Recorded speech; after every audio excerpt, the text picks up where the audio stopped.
नमस्कार, मी पंजाब डक. मी म्हणलं होतं ना दुपारच्या राज्यामध्ये सरी होती.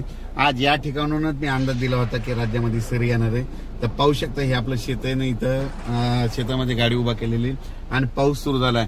राज्यातल्या सर्व शेतकऱ्याला सांगतो, हे तातडीचा अंदाज म्हणून सांगतो की राज्यामध्ये सांगायचं झालं आज 19 जून, 20 जून आणि 21 जून या 3 दिवसामध्ये सरी येणार आहेत. भाग बदलत पडणार आहेत.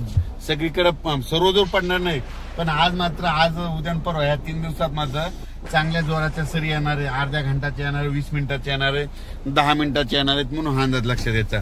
सांगायचं झालं तर जिल्ह्यावाईज सांगतो तुम्हाला.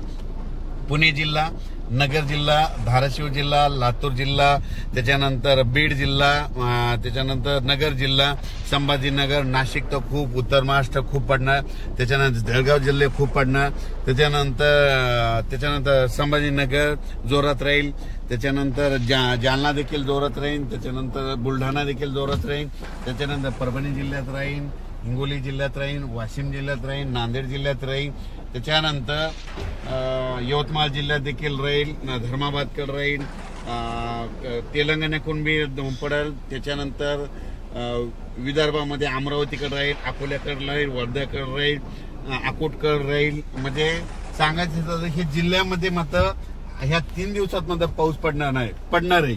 पण सगळीकडे असं तुम्ही समजा एखादा जिल्हा असतात, सगळ्या संपूर्ण जिल्ह्यात नाही पडणार. उदाहरण सांगतो, आमच्या परभणी जिल्ह्यात जवळपास 800 गाव आहेत. तर ते 800 गावाला नाही, पण ह्या 3 दिवसात मात्र 70% गावामध्ये, 50-70% गावामध्ये पाऊस पडेल. म्हणून हे लक्षात येतं. म्हणजे काय झालं, अंदाज सांगत असताना हे म्हणजे अंदाज जे सांगितलेला तो जिल्ह्यामध्ये जिल्ह्याचा अंदाज दिलेला असतो. म्हणून सर्वांनी समजून घ्यावे. कारण की काय झालं, पाऊस सांगितलं की सर्वांना वाटतं आमच्या गावाला यावं, पण पाऊसच सांगितलंय भाग बदलत पडणार आहे. म्हणून सर्व शेतकऱ्यांनी हा अंदाज लक्षात द्यायचा.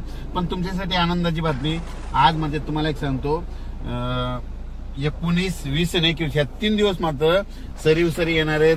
जीवदान भेटणार आहे. ज्यानं कापूस लावला त्याला जीवदान भेटणार आहे. आणि हे लक्षात घ्यायचं. अचानक वातावरणात बदल झाला तर लगेच एक मेसेज दिला जाईल.